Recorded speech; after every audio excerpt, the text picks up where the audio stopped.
mayor. I am a lifelong diehard Democrat. I have effectively a tattoo of Hillary Clinton all over my entire body, okay?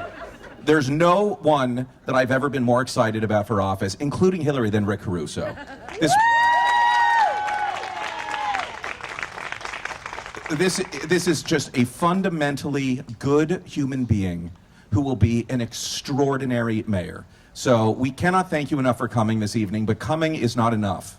You're going to hear him speak. You're going to go home. All of you need to have 10 or 15 or 20 friends over to your homes for voting parties and all vote and fill out your ballot together. If everyone does it, Rick Caruso will be the next mayor of Los Angeles. We can make it happen. Thank you for coming. So I'm going to turn it over to Nicole. We're ultimately going to hear from Rick, the next mayor. Thank you all for being here. Thank you, darling. I have a gazillion things I could say about Rick and why I'm supporting him. I am also a lifelong Democrat. My family are lifelong Democrats.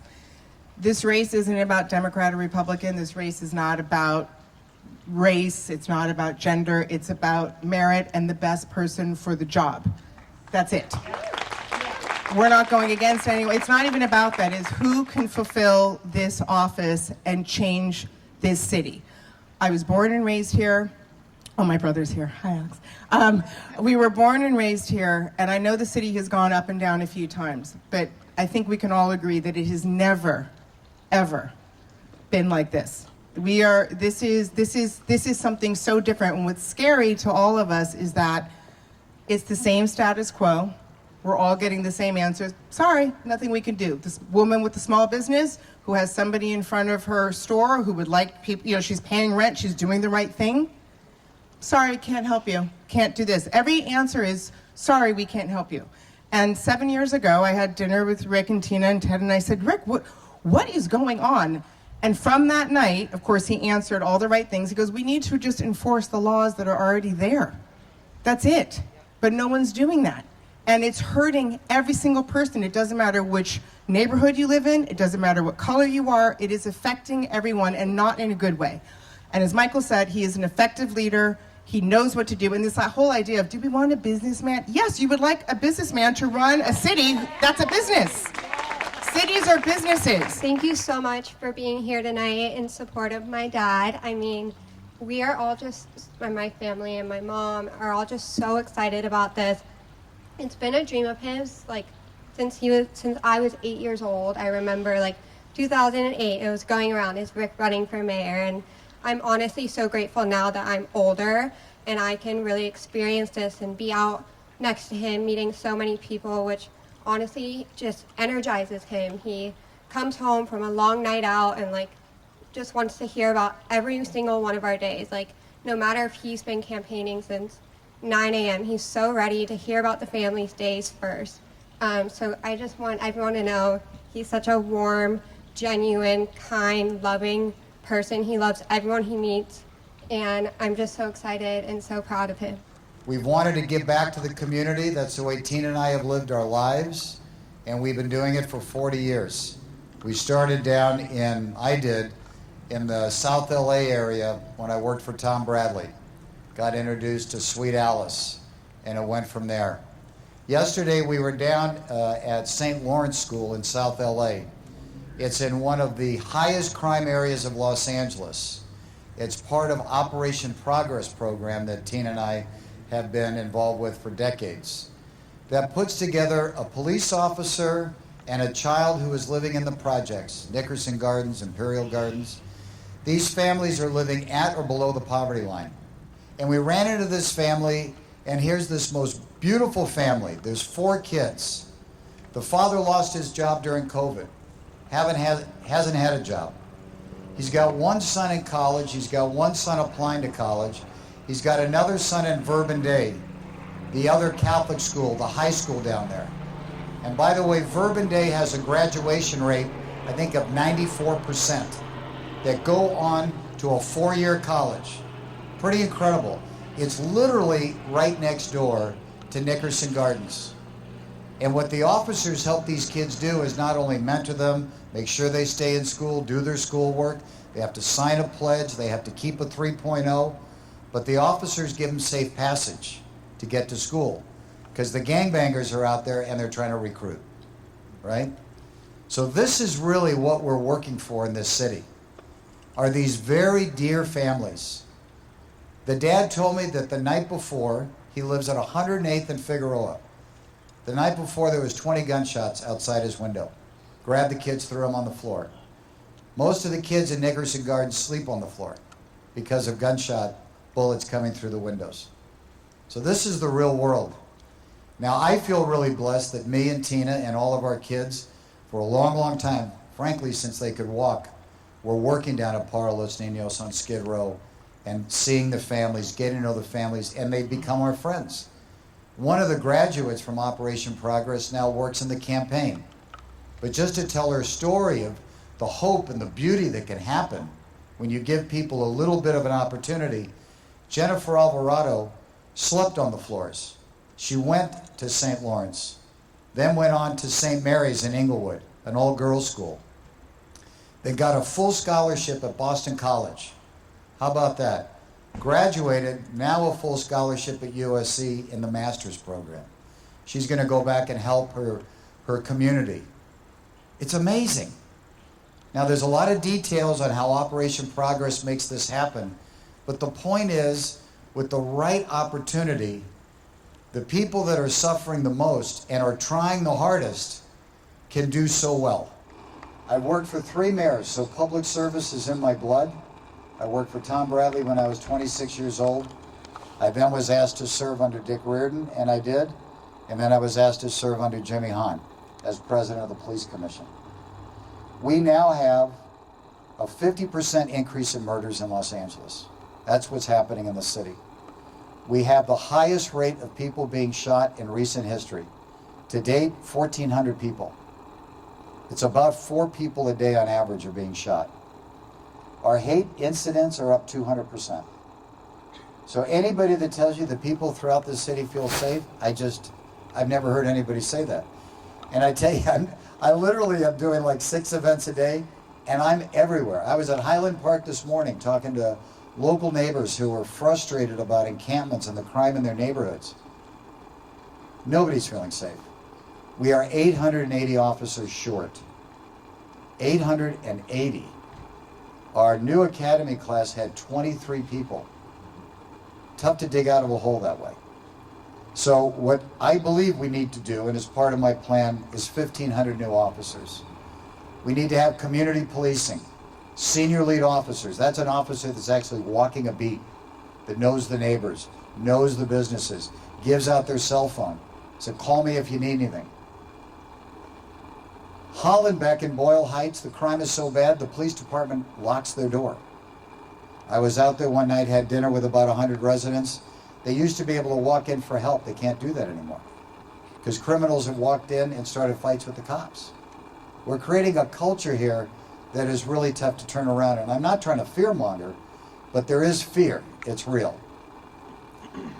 When I was asked to be the president of the Police Commission, I did something that was politically unpopular along with my fellow commissioners. I fired a very popular chief of police.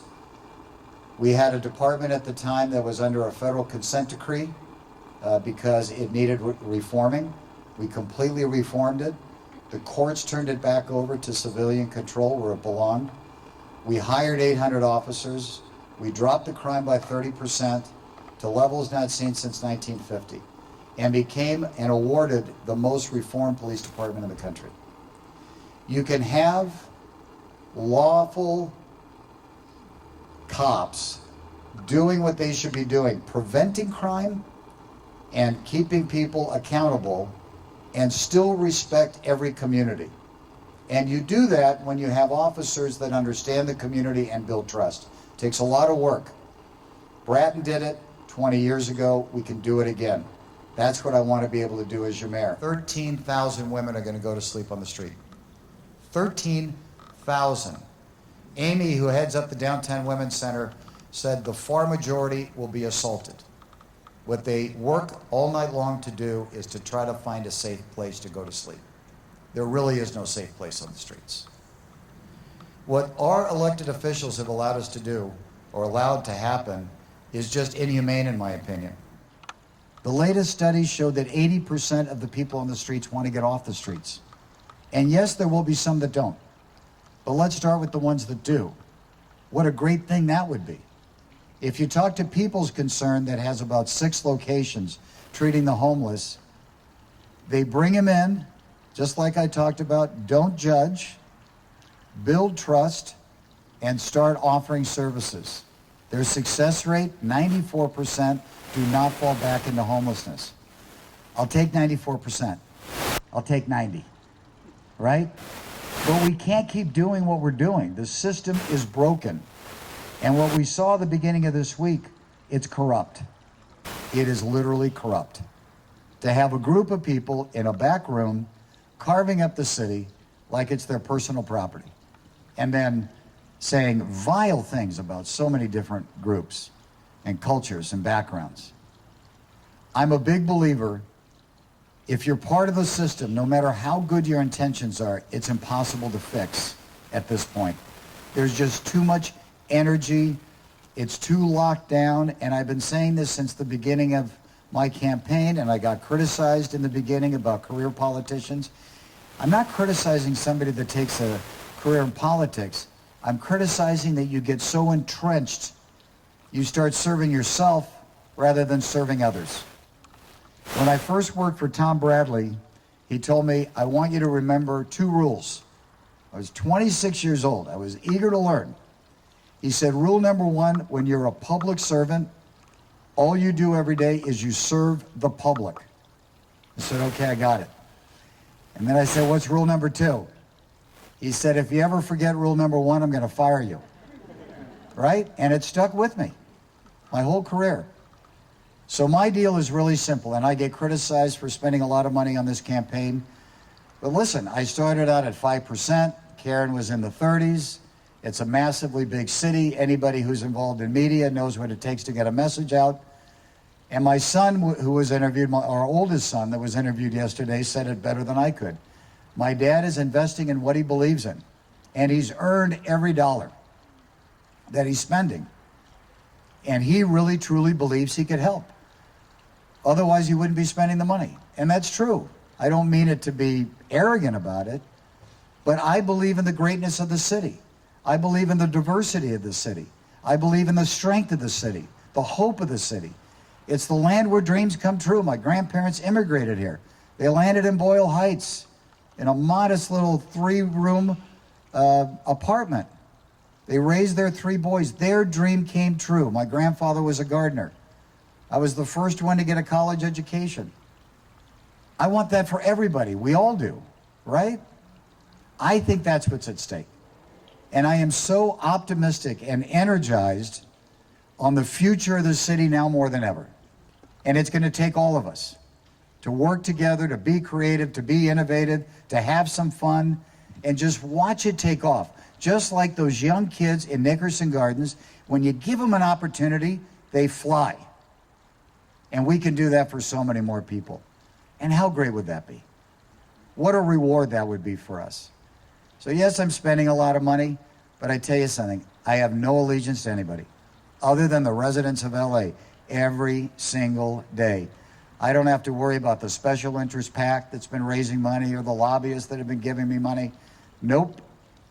If it doesn't check off the list, it's good for the residents, it's just not going to happen. I got a whole bunch of detailed plans. We got issues with affordability. We got to reduce the cost of housing. We got to welcome business into this city. It's crazy. It's overregulated. I always use Ted as an example. Look at what Ted did. He said, I'm going to build my headquarters in Los Angeles. A whole bunch of his competitors went to Culver City, right? And then what did LA City do? They allowed encampments all around his headquarters so employees can't get in the building. We got to change how we treat businesses. We got to change small businesses. We got to give support to. There's just so much to do, but it's all doable. I just get so riled up positively with energy by going to all these crazy points of the city that I never even knew existed. But one area that Tina and I and our family has known has existed, like I said, is the South LA and the Watts area. Really a tough area. Really tragic things happen down there. I would really welcome all of you, and happy to arrange it to go down there, meet with the Operation Progress people, or go down to Skid Row, meet with the Para Los Niños people. They'll inspire you what's happening. Well, this lady will inspire you too. Unfortunately, through a tragedy. And she's going to talk about the organization that she started. It's an organization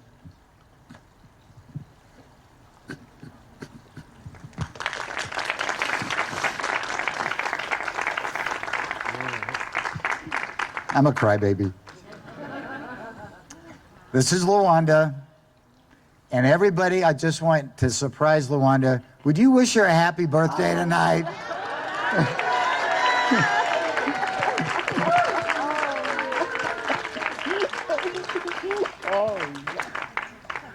I'm sorry. No, I'm not.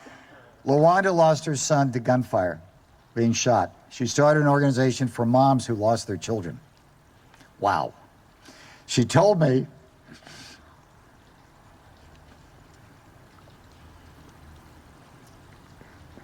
she said, it's the only club we don't want members.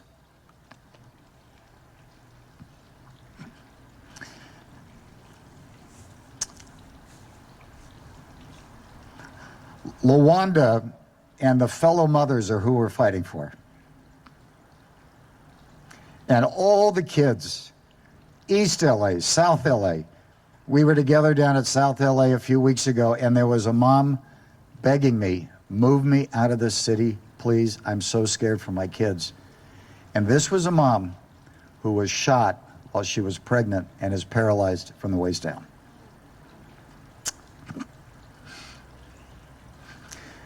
This isn't a downer, even though I'm crying. This is an opportunity for real hope and change. Real hope and change. And I don't want to be critical of my opponent. Lawanda won't say this, maybe she will. But they've called on her for help for years and never showed up. And that's not right. We are all going to show up. Lawanda? First and foremost, I want to thank Rick for this opportunity. Rick told you about what happened to me, but if you want to make the change, you got to vote for Rick. We got to clean up what's happening at City Hall. And the only way to do it is to bring an outsider like Rick in. He has no connection to this mess that's been going on there. What's happening in South Central, not just South Central, but throughout LA with this crime, is out of control. But if you really want to change, you got to vote for someone who can make the change. And that's Rick. You got to get behind him. And just like the speaker said from Netflix when he got up here and spoke, you got to tell 10 to 15 people. You have to do that. Yes, you have to remember to do that. So we can make the change. It's very important because this crime affects us all. Rick didn't tell you that one of the mamas that are in my group a lot of them has had 2 children murdered. That's unacceptable. And they were murdered at different times, not together. This crime is affecting standing in front of their home. One's at a church and still was a victim of this crime. And like he told you about Rose, she's in a wheelchair and she's scared to death because she still lives in this community that's still dealing with this gun violence. But we thank God for Rick because he came in and has made a big difference in our lives. With education, he changes everything. That's an investment in our community. That means everything. And it's just not in elementary. He does it for high school and college. And it's just not just a couple of kids. These are hundreds of kids. And he's been doing this way before politics. This is his family. This is his life. This means the world. And for him to take a chance and say, hey, I'm going to do this for you all. I'm going to run for mayor, leave everything else behind. That means the world to me. And I need you all to get behind him. If you don't want more members to be joining my organization. Because like he said, the only way to be a member of Justice for Murdered Children is to have a loved one murdered. And we don't want any more members. We never have a membership drive. Never, ever. We don't want them.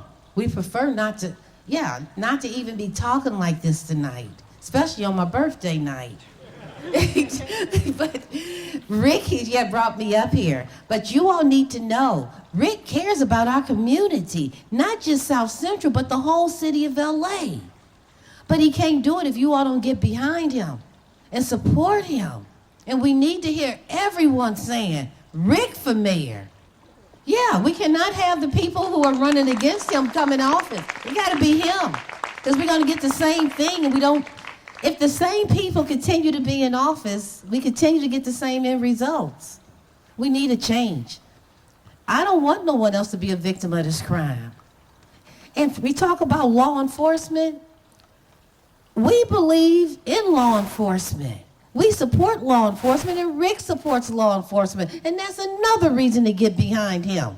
Because he believes in law enforcement. He believes in community policing. Do you all understand what that means? That means that we are one. Law enforcement and the community operates as one.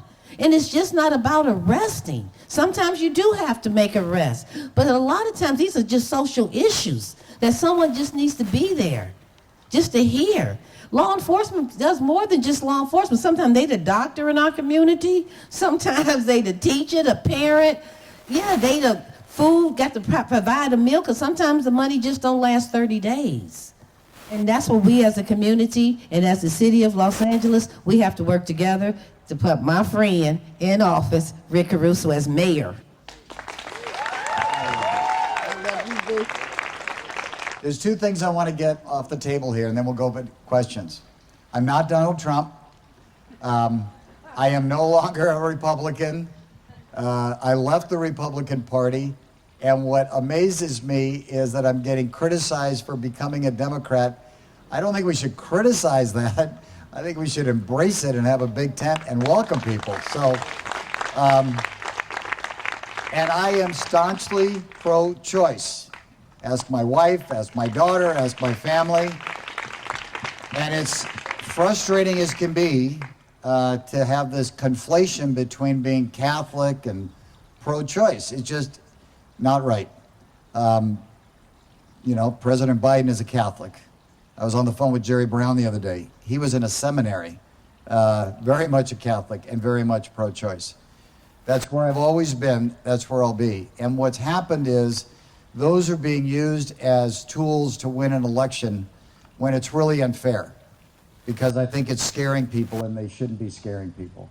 But I just want you to know where I stand. You can ask me anything about it. Had I given money to Republican candidates? Yes, I have.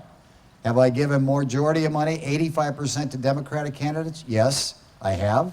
Supported Jerry Brown, support Gavin Newsom, supported Gray Davis, most of the cabinet members. I was supporting Mayor Pete for president, right? So that's just where I am. And I am socially liberal, and I'm fiscally conservative, and I always have been. Okay. But I'm happy to answer any questions. So if there's any questions, I think we've got a mic. Rick, I have been supporting you since I really found out about you from Nicole Avant. And Thank you. one of the things when I talk to other people, when I discuss Rick Caruso and why I support you, I do hear, well, maybe he is kind of like Trump, and he's given money to the Republican Party. You explained to me what happened in 2016 and how you saw Donald Trump and this real fringe right wing coming for America, and what you really did about it in 2016 when all of us were thinking that he was a joke and he couldn't win. And I just would hope that you would tell everybody what happened in 2016. That's a great idea. So if all you remember, first of all, when Donald Trump announced, I came out publicly and said he does not have the integrity or the character to be president of the United States. That's on tape. I was interviewed about it. He actually tried to do campaigning at the Grove. We told him he wasn't allowed at the Grove, and he was very upset about that. I've never given money to Donald Trump. I did serve on the White House task force during the pandemic. I viewed that as serving my country. I also served on the task force for the state of California under Gavin. But I've never worked for him, never been with him. I stay away from the guy. In 2016, if you remember, there was an opportunity with the electoral votes that we could block him, if you remember that. And it was all about California and where California was going. If there was another Republican, they could pull electoral votes away. So what I did is I gave $250,000 to John Kasich, because John Kasich at the time was felt that he was the one person that could gain enough momentum to block Trump. It failed, unfortunately, and that was the end of that. But that was the only reason I did that. It was a long shot, but to me it was worth trying. And then I left the Republican Party again. So thank you for asking that question. In the back, there's a question.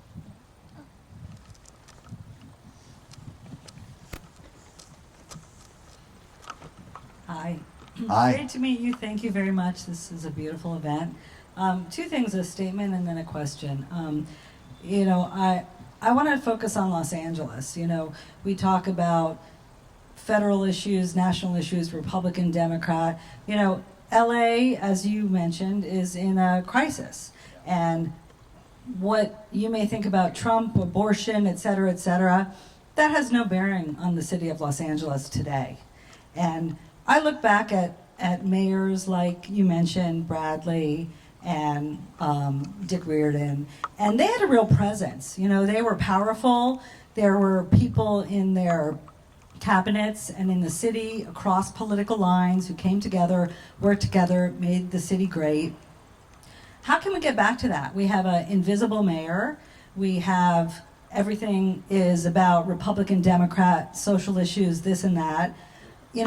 People can have any opinion they want, but how do they come together for Los Angeles, and how does the mayoral position go back into the heyday of being a powerful, noteworthy position, national presence, real energy? We don't have that anymore. And the destruction of this city is rampant, and the presence of the mayor is non-existent, and 20% of the people vote. So how can we change that with you? Well, I believe I can do it, obviously. It's a tall task, but it's about leadership. It's about integrity. It's about character. It's about changing a culture in City Hall that we're there to work for the people and deal with the city. I agree. Listen, when somebody's kid gets murdered, I don't care where in the city of Los Angeles, that's not a Republican, a Democrat, or an independent issue. Nobody's caring about that, right? I haven't made national issues the issue in this race. They've been made against me.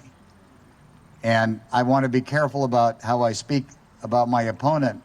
But if you've seen the debates, if you're speaking about the real issues and the solutions, there's not a lot there. And there's not a lot there because she hasn't done a lot. She's very well intended maybe, but she has been in Congress for almost 11 years and only passed one bill.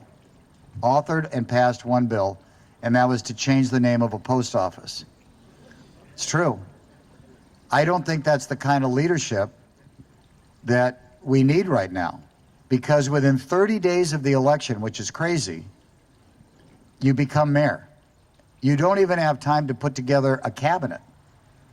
And so just think about the imagery of walking in the mayor's office, and on your desk is a list of things to do.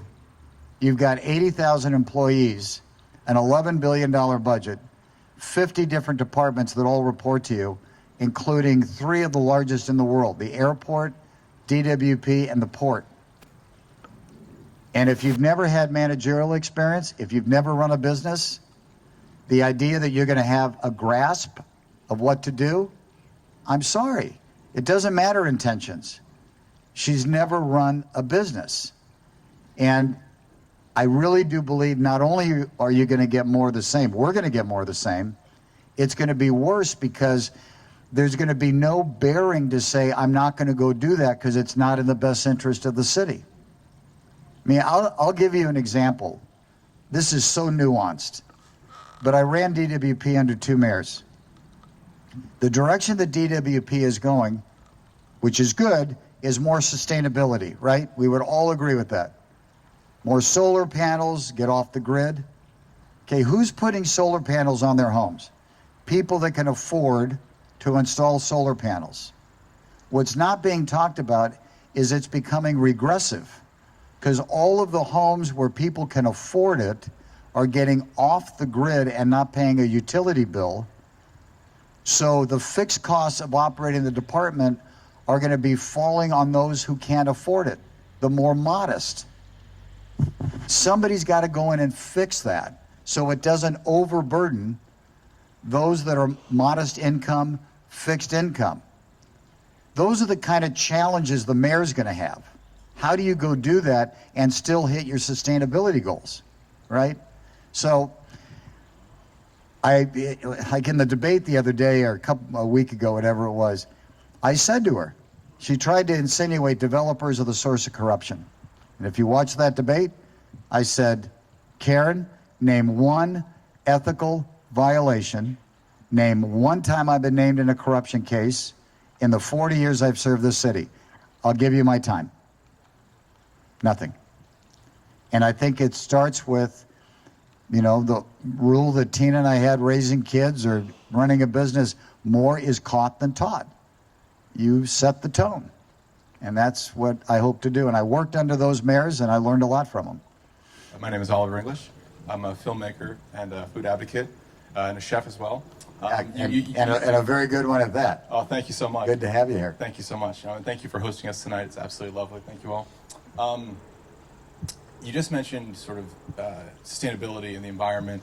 I'm curious, as we begin to deal with and continue to confront an enormous amount of environmental challenges, from heat waves to floods to droughts to issues in our food system, how can we as Los Angeles lead the nation in clean energy and sustainability in a food system that works for everybody?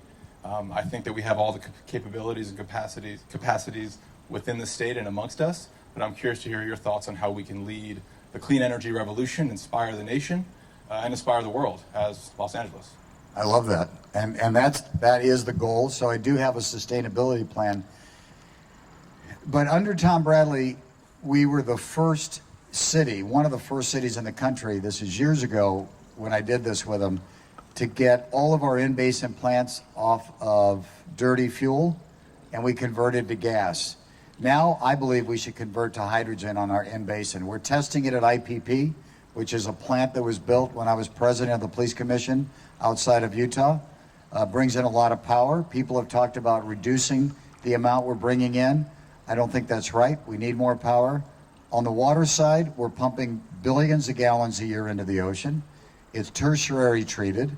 If it was treated to the next level, we could drink it potable water rather than dumping it in the ocean. What we should be doing now is building a pipe that goes from Hyperion to the valley, where we have a natural aquifer that will hold billions of gallons of water. It will naturally be cleansed as it's settled, and then we pump it as we need it. But you can't grow a city and you can't grow an economy unless you have water and power, and you got to do it in a clean, sustainable way. I don't think they're mutually exclusive. Two of my projects, the Americana at Brand, that city, a small city of Glendale, 200,000 people, we are using reclaimed water on landscaping. You can't do that in LA. It's crazy. Calabasas, really small city. Our project out there, the Commons of Calabasas, we use reclaimed water. It's crazy.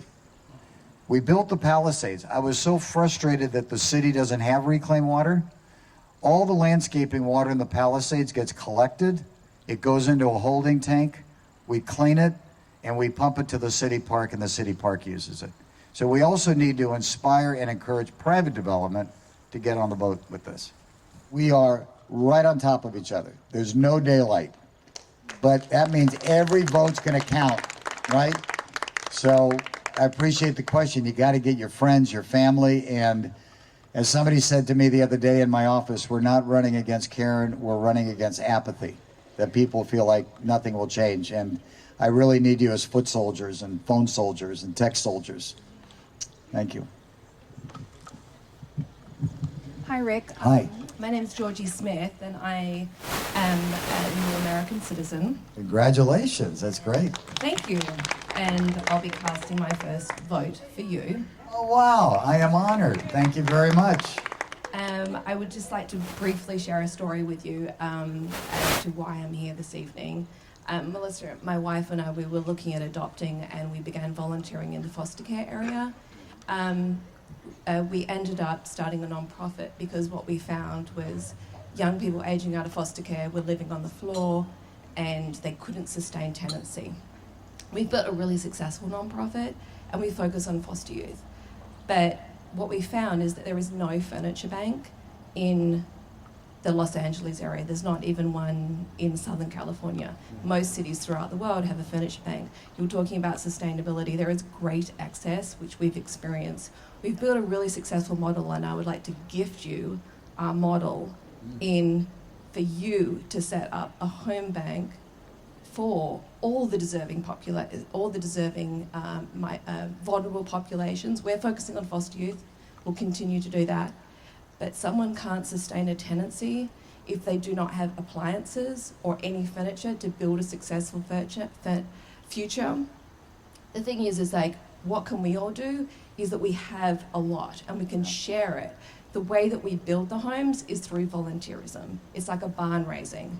So to rejuvenate the enthusiasm that you clearly display for the city, I think it's a great way for the city to get involved, is to create homes for It's a great idea. Angelinos. Thank I you. love it. Thank you so much. My name is Ashley Frandy. I'm Mexican. My mom's American. I've been living in LA for about 6 years now, in the US for like 13.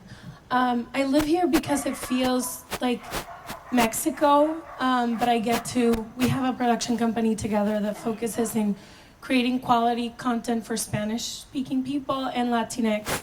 And I live here because it's like, I grew up with an American mom and a Mexican dad, so it's like a really sweet spot for me. 49% of the people in LA are Latino, have Latino backgrounds, Latino parents. So I wanted to ask you, how are you gonna represent, if you win, 49% of us that live here, that are gonna vote for you, that normally resources are less available for us, that we are more vulnerable, that women, Latino, are more vulnerable next to Black women. So I just wanted to ask, how are you gonna represent us if you get to win? The Latino population is close to 50%. It's actually, this election is an opportunity for the Latino population to really change the direction of the city, because they can with their vote, if they get out and vote. And as you know, the Latino population has typically had very low turnout in voting. And part of that is to what you've said, is that they feel left out. They feel unheard. They don't feel listened to. And they've lost confidence in their leadership, which was even compounded a couple of days ago, right? With 4 Latino leaders in doing what they're doing. And I went into the Latino community after that, Boyle Heights, etc., and just hearing the disgust, and sort of they were so ashamed, which they didn't have to be, of what was happening. But I would do it because, and this is the commitment I made when I announced my candidacy, my cabinet, my commissioners, my department heads will represent the community to the same percentages. So that means 50% of the jobs in City Hall that I appoint will be Latino based and will be women. And you're right, Latino women are more vulnerable. A lot of their business is very vulnerable, very challenged. We need more after school programs. We need more daycare at reasonable rates, right? We need to stop regulating it so much. It's too expensive to do business here.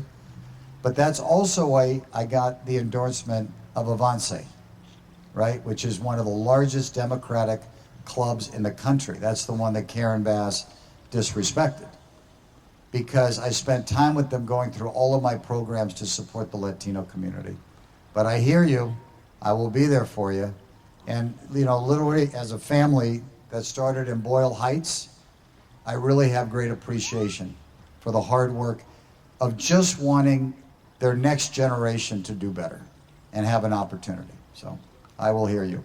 My No. question to you is, if your policies on homelessness do succeed, how do you plan on stopping these extreme states from sending more homeless people as quickly into Los Angeles as you clean up the streets? Because it seems never ending to me.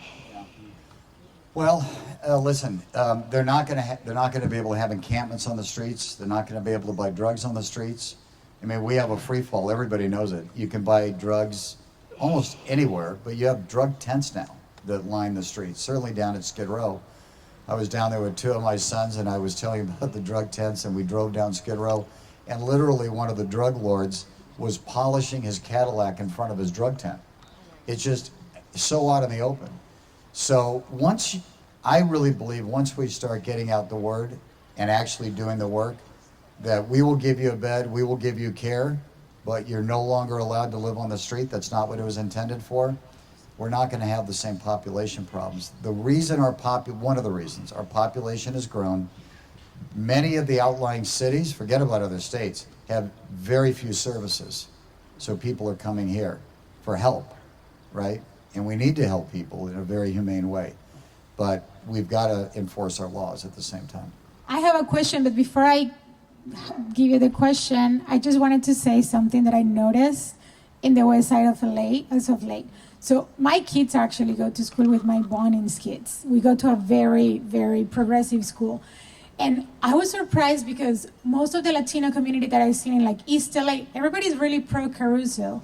But then I realized that resistance was coming from like our peers in like Brentwood and Palisades and people that are like really progressive. And it's almost that they, no matter who is the candidate, as long as it's not the underdog, as long as it's not a minority, they just don't want to vote for them.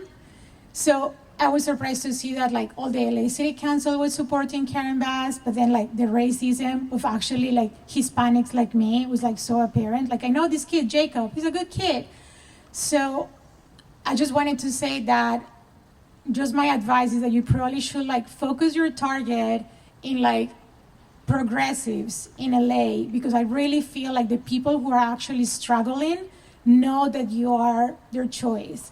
The problem is like the parents that have kids in Crossroads and New Roads and everyone that is trying to like, sorry, but it's just the truth. It's like, I feel like they think they are doing a service by choosing a person that is a person of color. I myself am a Hispanic person, but like I grew up in Medellin in 1990s, like in the 90s.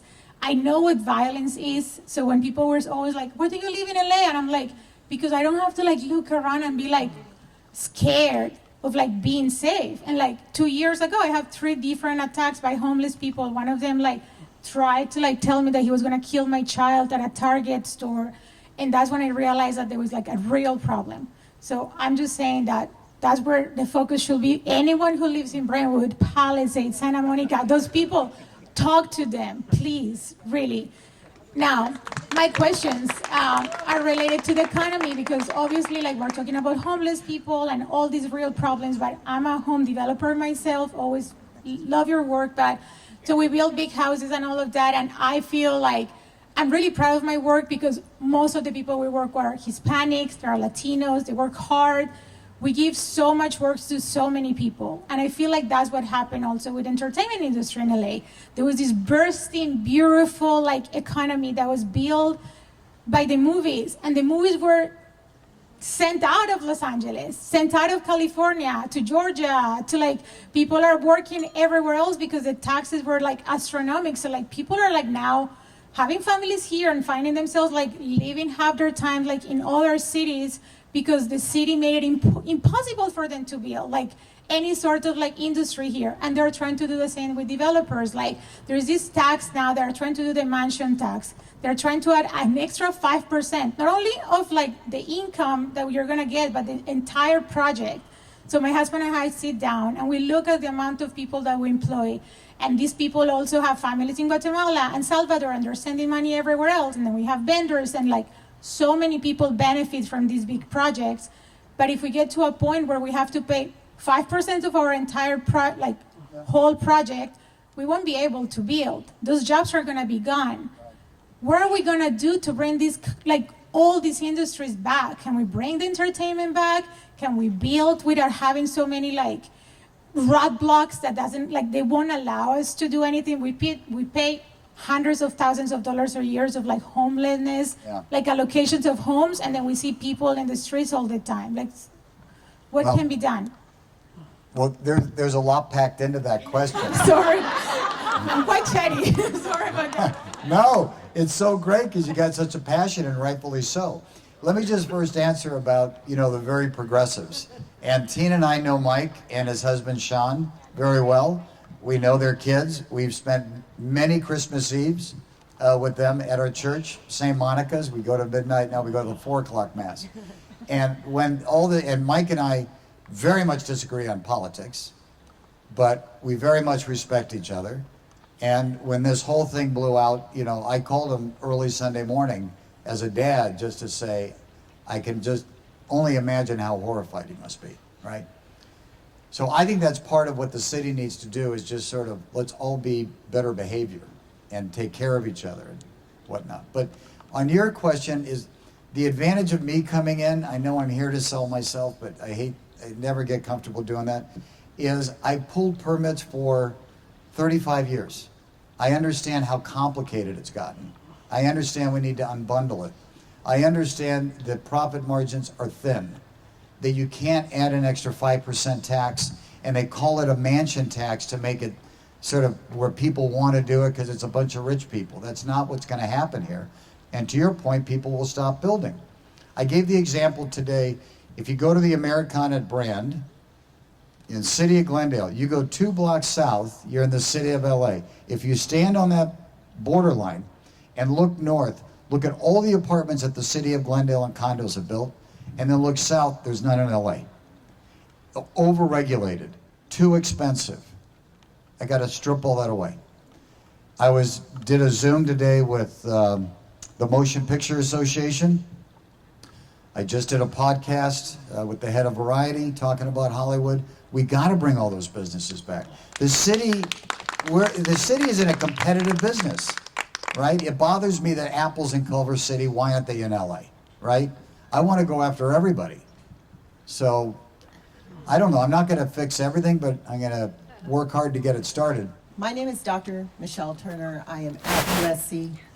But there is a reason why I'm at USC, and the reason is because, and you mentioned Tom Bradley earlier, this was a mayor who, when I came to Los Angeles almost 30 or so years ago in my 20s, he invested in the leadership that was coming after him, the diverse leadership that was coming after him. And he created a consortium of Black and brown young people to sit almost as an extra cabinet to him.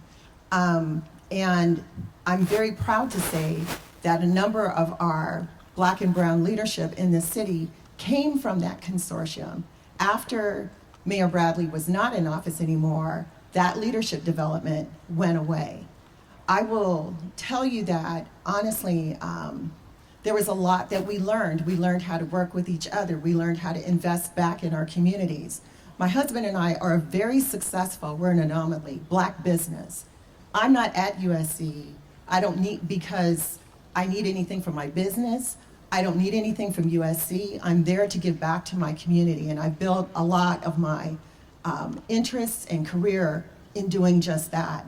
So my ask is that when you become mayor, that you do something like that to build new leadership, diverse leadership in our communities, these same communities who don't know if they're comfortable yet supporting you, but if you support their children and give them access and show them what they can do and really what their potential would be actualized in this city, I think it would be an amazing thing. And I could name some of these people, but I don't want to do that. I just want to, hold them close and know the power of leadership from the top, believing in them. And I hope to see that in your tenure. Yes, I know that homelessness is an issue, obviously, but it's not just about relocating them and everything that's part of it, but it's the mental health issue. And I just was curious what your position is on how you're going to address mental health within our communities and also the opioid crisis. And like the Biden administration, are you considering novel treatments like psychedelic-assisted therapies and these things that are kind of coming up and are building momentum, and we don't know quite yet where they stand in our society? So I just wanted to know your position on it. We have to have mental care experts, psychiatric care experts. We're fortunate now, thanks to Governor Newsom, which we should all thank him for, of getting through CARES Court, which is going to allow us to have more ability to have conservatorship over somebody who really needs it, rather than the 72-hour rule that we have now, right? Because many of these people, they need help, but you've got to be able to keep them long enough to give them the treatment they need, right? And so that's part of my plan also.